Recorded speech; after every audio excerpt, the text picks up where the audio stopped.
Hello guys, welcome back to my YouTube channel. Due to some reasons, I was not able to make the videos, but from today onwards, we'll continue our learning in the MS Excel. Today, we'll look into a most commonly used function in the MS Excel, which could help you to get the result if your data is present not in the same Excel or not in the same Excel worksheet, but it is present somewhere else. You could use this formula and get the result instantly. We'll directly go into the MS Excel and see what we'll learn today. Today, we'll see how can we use the VLookup formula and get the result.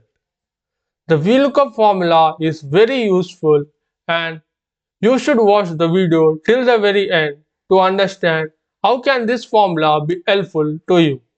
Before going directly into the functions or showing you the formula, I want to tell you the arguments present in the VLookup formula so that it becomes easy for you to grasp the things. Here, the VLookup formula, as you can see over here, contains four arguments such as VLookup value, the table array, column index number, and the range lookup.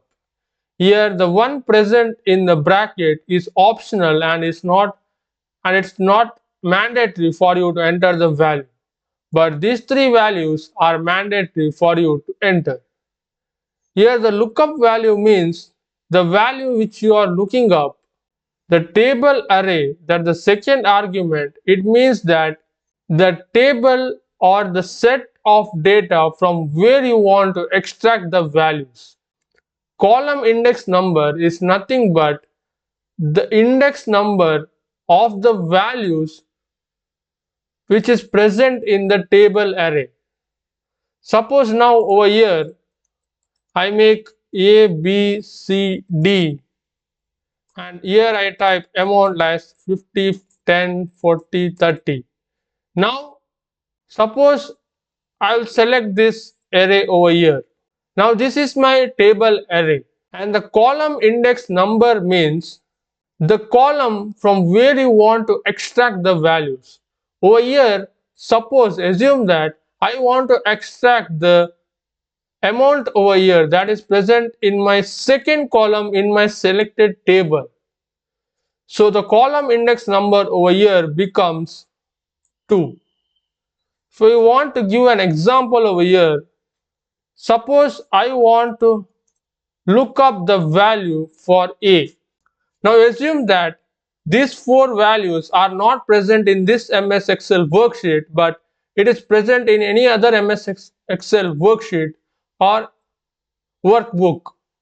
And you want to get the amount for the A over here. Now one step is that we can go to that Excel workbook or Excel worksheet and see the values and come over here and type it manually. But this consumes a lot of your time and so we are using the VLookup formula. Here I put is equal to VLookup, press tab. Now it's asking for the lookup value. As I told, the lookup value means the value which you are looking up. Here I am looking for the A value, so I select A. I insert comma. Next is the table array. Table array is nothing but the values or the table from where you want to extract the values. Here my table array would be from A till D till the very end. Next, and then I insert a comma and now it's asking for the column index number. Here as I mentioned, I want the amount and the amount is present in the second column in this selected array. So I insert 2 and press comma again. And the next argument, which is range lookup, is optional. You can enter it or not enter it. But range lookup is nothing but you want the exact match or an approximate match. Here I want an exact match, so I select false, press tab and close the bracket. And now if I press enter, you will see that the amount 50 reflects over there. I press enter and you see that the amount over here is 50. Now this is a dynamic formula.